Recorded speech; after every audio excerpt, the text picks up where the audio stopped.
Meredith Lowe's car died on the Coquihalla highway at the worst possible hour, and the man who stopped to help her was carrying a letter addressed to the exact same door.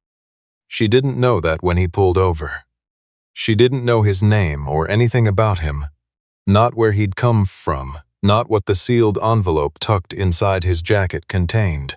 What she saw was a white work van with a magnetic decal reading Drew Mechanical and Electrical, the lettering peeling at one corner from the cold, and a man in his mid-40s who climbed out without hurrying despite the fact that the temperature on the highway had dropped to -12 and the gravel shoulder was already glazing over in thin sheets of black ice.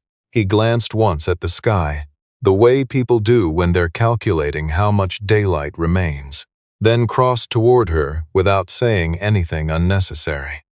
What neither of them understood yet was that a dead engineer's final arrangement had quietly aimed them at the same address, or that the livelihoods of hundreds of workers across 3 provinces now depended on whether a chief operating officer and a furnace technician could find enough trust in each other before the evening was over.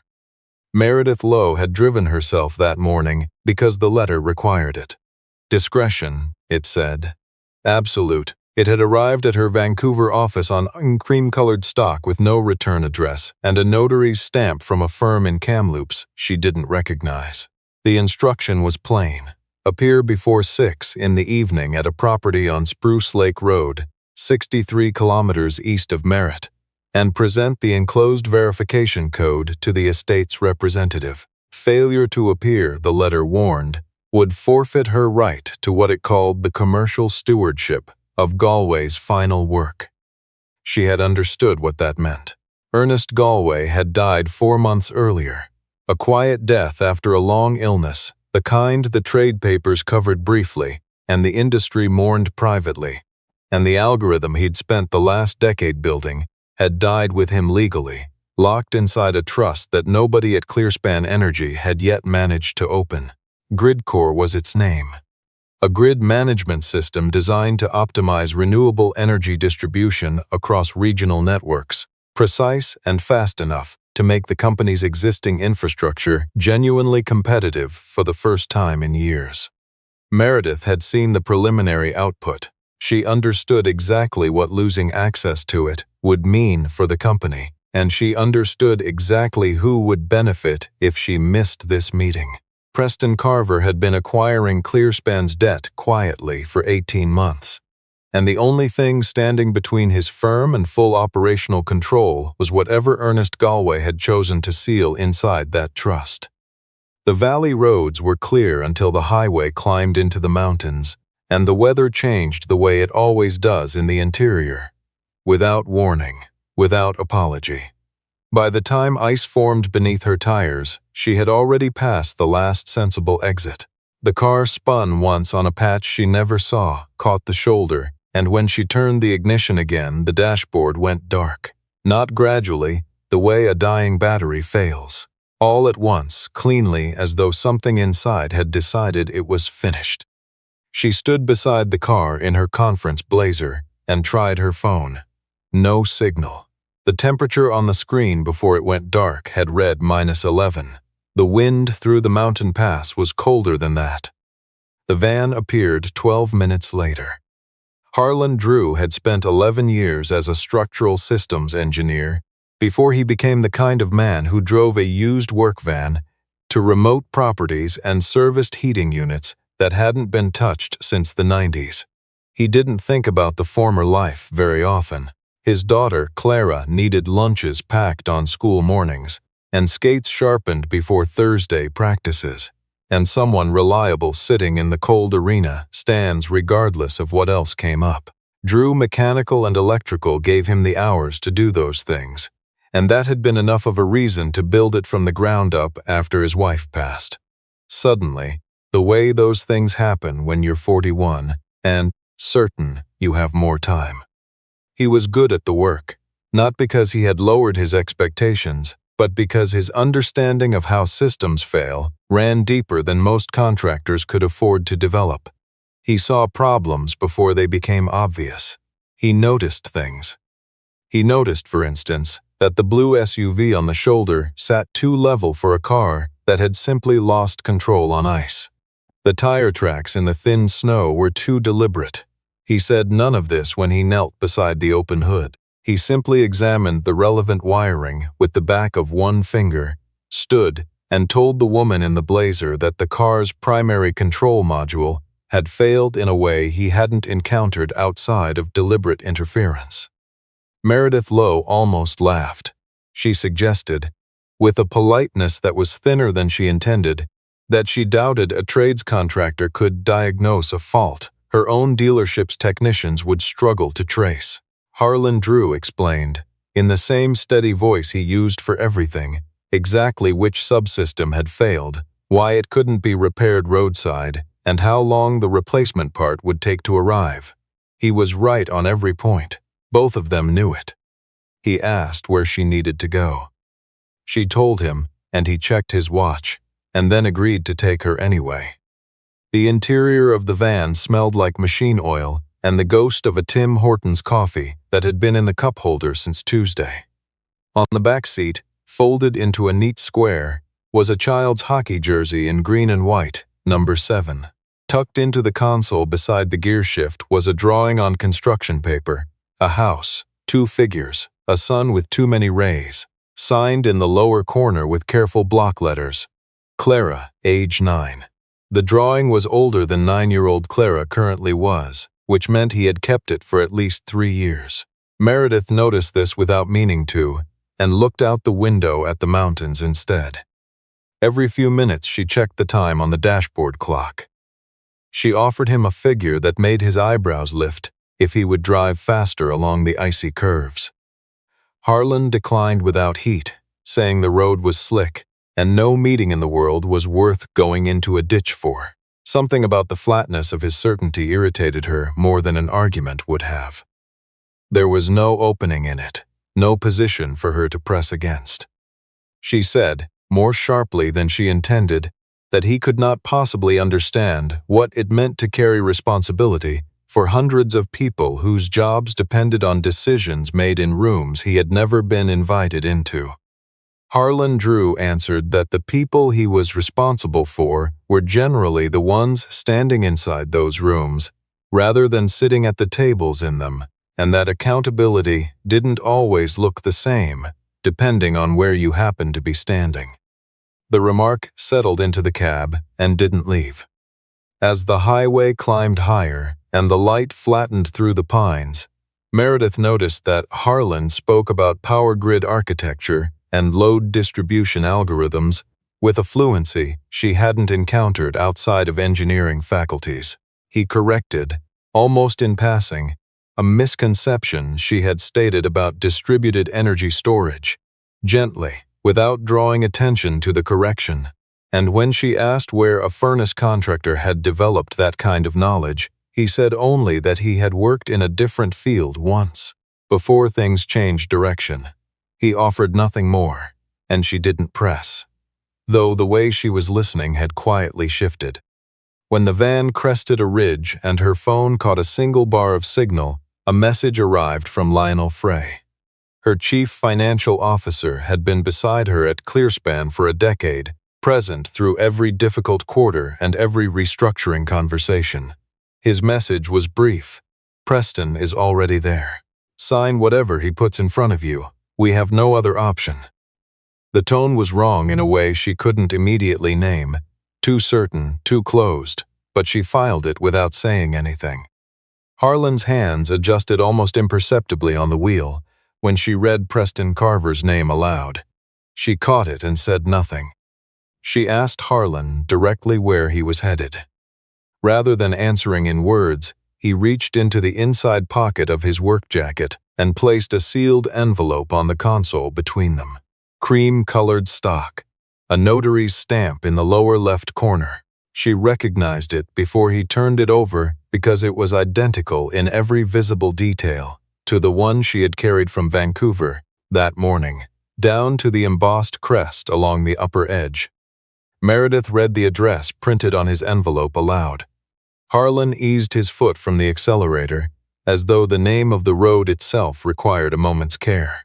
He asked her to repeat it. She did. He pulled the van onto the shoulder and opened his own letter with careful fingers, holding it across so she could see the matching date, the matching time, and the same verification code she had memorized from her own copy. The only difference was in the line below their names. Her letter named her commercial trustee. His named him technical trustee. Neither of them had ever encountered those terms in any document they had signed.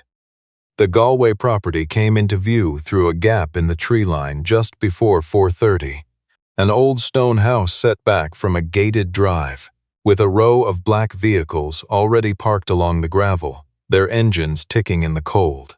Harlan guided the work van through the open gate and parked it at the end of the row, where it sat the way a work van always sits beside expensive vehicles, visibly, unapologetically out of place.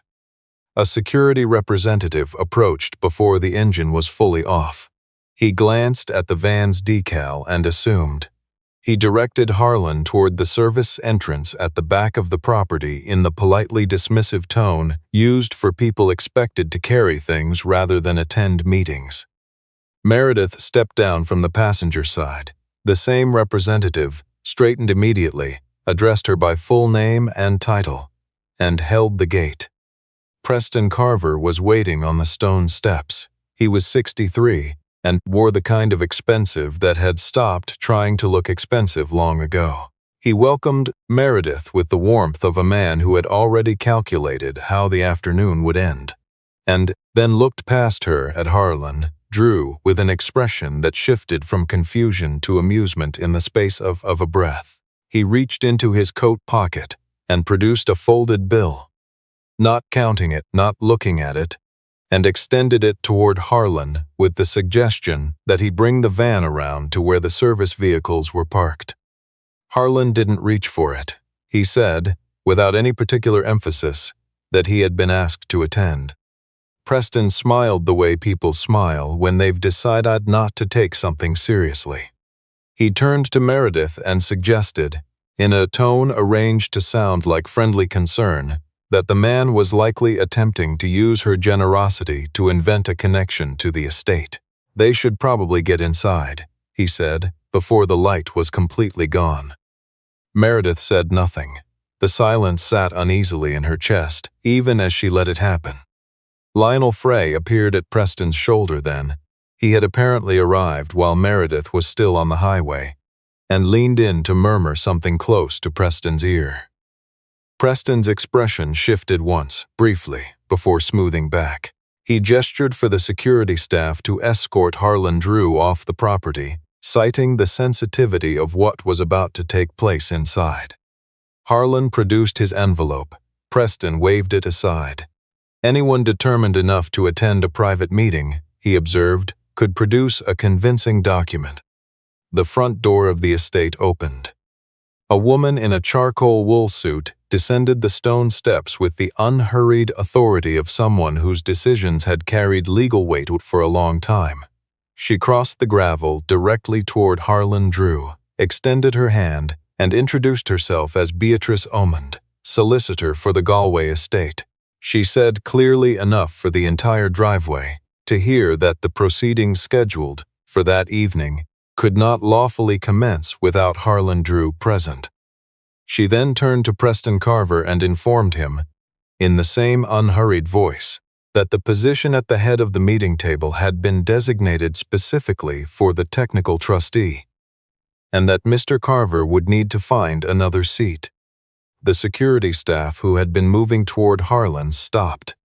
The man who had directed him toward the service entrance looked at the gravel. Meredith Lowe felt the ground shift beneath her assumptions in a way she hadn't felt since her first year in a senior role, a quiet, comprehensive displacement, like a map being corrected under her feet. Inside the stone house, the library ran floor to ceiling with dark shelving, and a long table had been prepared with folders, a projection screen, and a sealed carton that no one had opened. Beatrice Omond took the head of the room, opened her folio, and explained that Ernest Galway had recorded a final statement before his death. It was to be played only when both named trustees were present in the same room at the same time. The lights dimmed. Ernest Galway appeared on the screen, looking considerably older than his last published photographs, seated in what was clearly a room in this house. Speaking without notes, his voice steady, despite what the effort visibly cost him. He said, without preparation, that the foundational architecture of GridCore had been designed by Harlan Drew. That Harlan was the only person on the project team with the depth to solve the load distribution problem that had stalled development for 2 years, and that Harlan had solved it in 4 months. He said that 7 years ago, when a catastrophic failure in the system's pilot deployment had threatened to end Galway Technical Systems entirely, he had allowed Harlan Drew to be blamed for an error that had been introduced into the codebase after Harlan's access had already been revoked. An error he had privately known Harlan could not have made. Then Ernest Galway said he was sorry. The words came slowly, weighted with something that had been carried a long time. Harlan Drew sat with his hands flat on the table. His face held the particular stillness of a person who had prepared for a moment that had arrived too late to feel the way he'd once needed it to.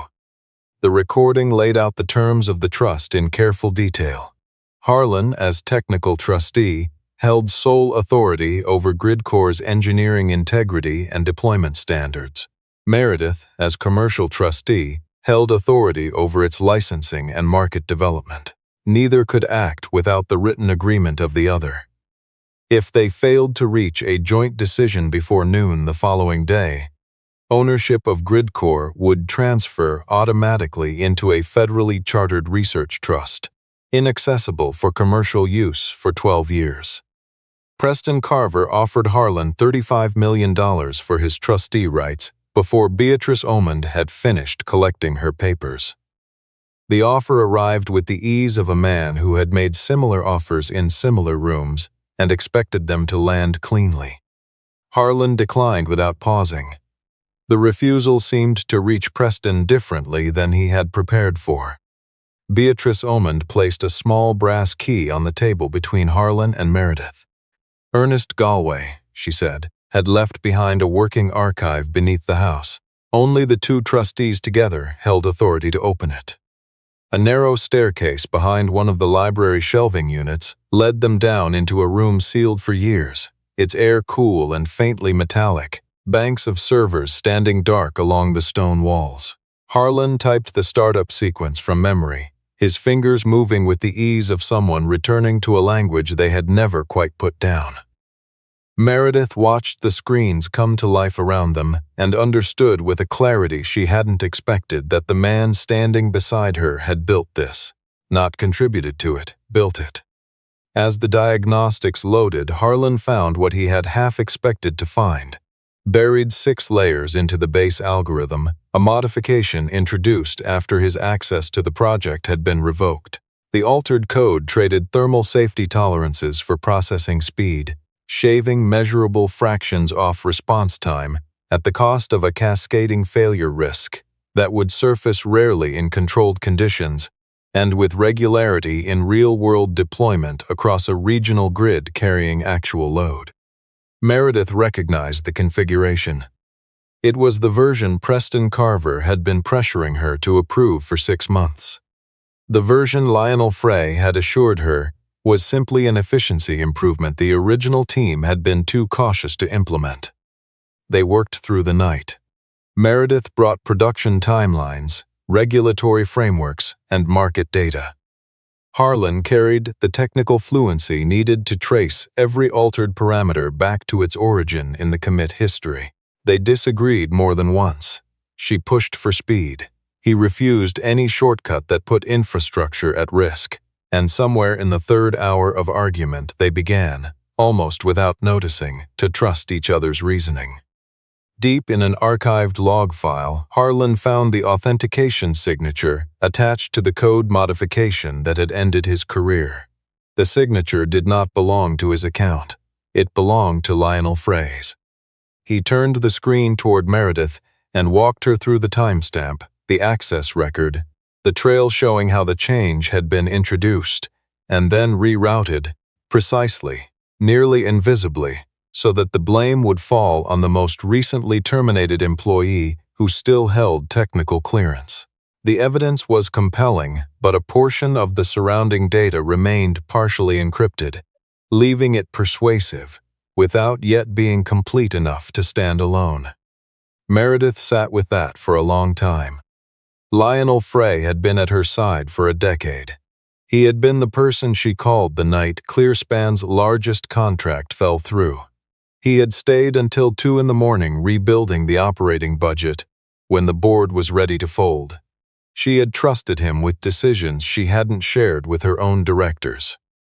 Harlan told her quietly that trust couldn't be measured by years of proximity, only by what a person did when they believed no one was watching. Before they could secure the evidence, the power went out in one precise section of the house.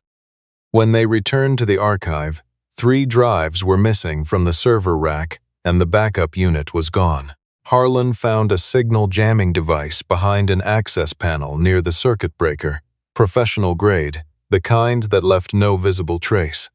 The corridor cameras had gone dark for exactly 9 minutes. Lionel Frey, when pressed, could account for none of those 9 minutes. Harlan did not confront him directly. He checked the backup transmitters he had built into every sensitive device Ernest Galway had ever asked him to protect. He had included one in the archive drives years ago, not expecting to need it, not expecting ever to be back here at all, but unwilling to build anything without a recovery path.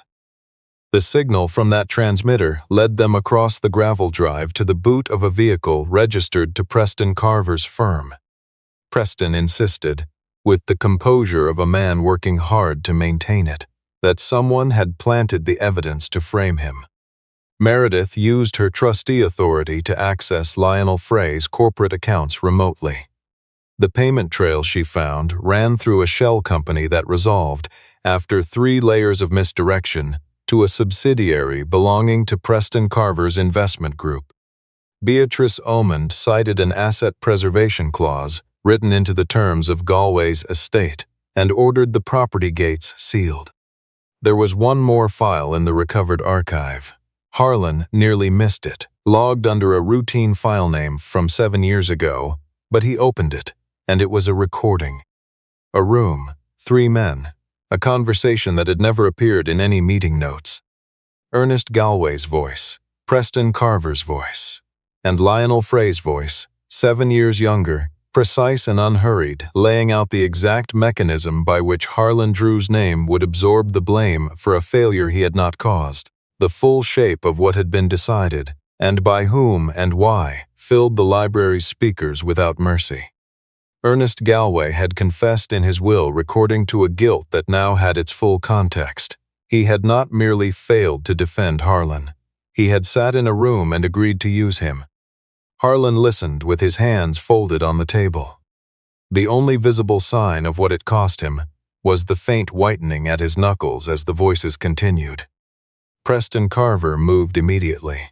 He told Meredith that if the recording became public, Clearspan's share price would collapse within days, 3 manufacturing facilities would face immediate closure, and her professional reputation, built over 15 careful years, would not survive the association with what was in that file.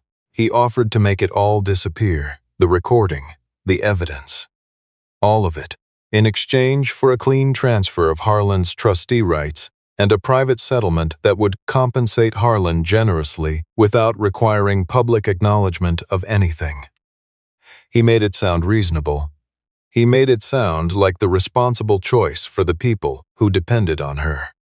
Lionel Frey, working a separate angle, slid a prepared document across the table. One that would place full personal liability for any future failure of Gridcore onto Harlan Drew alone, protecting the company and its officers from consequence. He told Meredith it was simply a standard risk management instrument. She read it slowly and recognized the pattern. Powerful men, preparing to use a quieter man to absorb a cost that belonged to them. The same arrangement that had been made 7 years ago in a room Harlan had never been invited into. She set the pen down. Preston's expression cooled at once. He announced that Carver Capital would begin withdrawing every credit facility extended to Clearspan first thing the following morning. A withdrawal that could unravel the company within a week. The weight of it settled visibly on Meredith Lowe's shoulders. Harlan told her, without drama, that she was free to step back from this. He would carry no resentment toward her if she chose the path that protected the company. Meredith said that building something on top of a buried lie only delayed its collapse. She had watched enough businesses hollow themselves out from the inside to know the difference between a company that was saved and a company that had simply been granted more time to fail quietly. She stepped to Harlan Drew's side of the room and stayed there. They worked until the sky over the mountains went from black to deep gray to the particular pale blue that comes just before sunrise in the British Columbia interior. Meredith drafted a restructuring framework built around GridCore under the engineering standards Harlan had established, independent of Preston Carver's financing entirely. A portion of future licensing revenue would fund a public accountability process. Beatrice Omond confirmed, through a network of institutional contacts built over 30 years of estate law, that 2 pension funds with significant existing positions in Clearspan's bonds were prepared to convert to equity the moment Carver's controlling influence was formally removed. The board convened by video at 6:15 in the morning. Preston Carver spoke first, with the composure of a man who still believed the outcome was settled.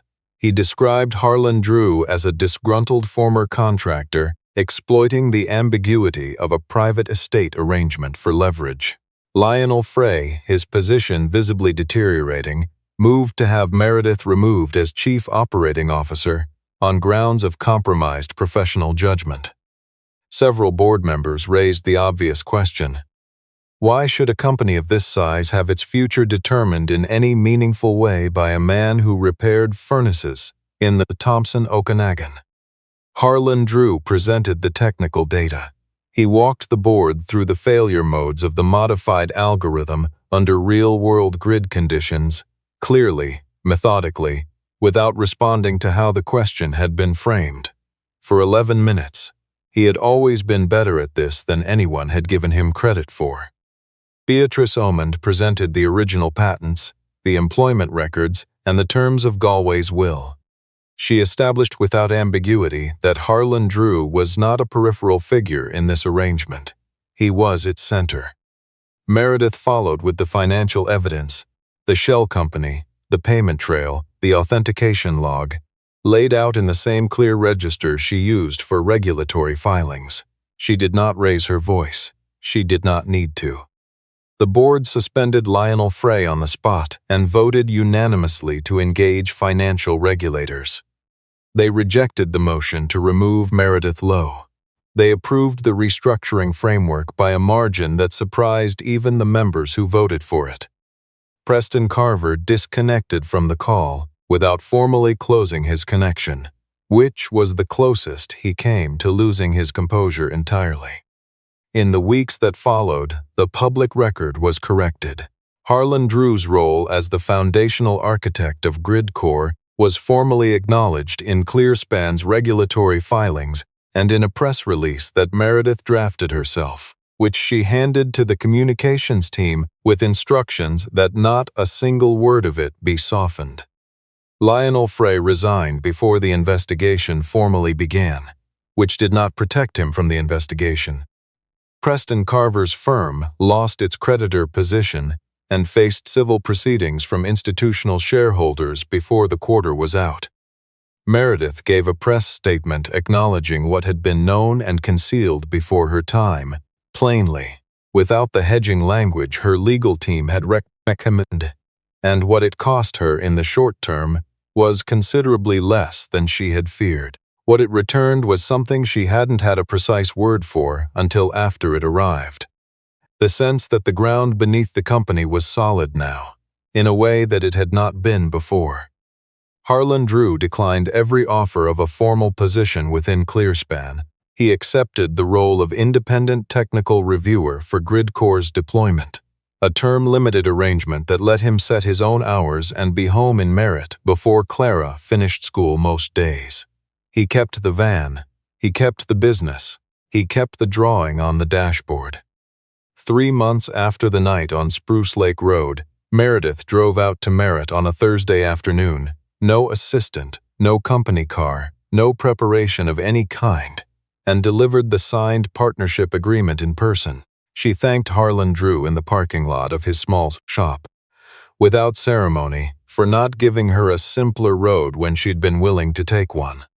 Harlan told her that she had been the one who chose not to return to the version of the company that had learned to be comfortable with certain kinds of silence.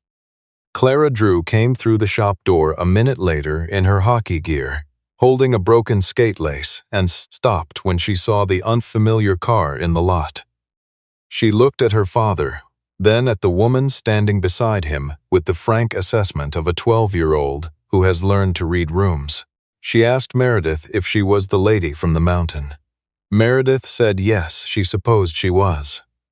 Clara nodded as though this confirmed something she'd already decided, and went back inside to find the spare laces. The last light of the afternoon came in low over the mountains beyond the town, and Meredith Lowe, who had spent 15 years learning to carry weight alone, stayed for dinner at a kitchen table that had room for 3. Several months later, she pulled into the lot of Drew Mechanical and Electrical in a car that was running perfectly. Engine smooth, dashboard fully lit, and told Harlan honestly that nothing about it needed fixing. She simply didn't want to make the drive alone, she said, and asked, instead, where he happened to be headed that afternoon. Harlan asked where she wanted to go. She read him an address in Kamloops, the old stone house on Spruce Lake Road, operating now as a technical training center for young engineers from rural communities across the interior. Harlan's name was above the entrance in plain, unadorned lettering that he had specifically requested not be made any larger than necessary. He went around to hold the passenger door open for her. It was the same door he had opened once before, on an icy afternoon that neither of them could have anticipated would change anything at all. The first time Meredith Lowe climbed into that old work van, she had done it because she had no other way forward. The second time, she climbed in because she had finally decided exactly who she wanted beside her for the road ahead.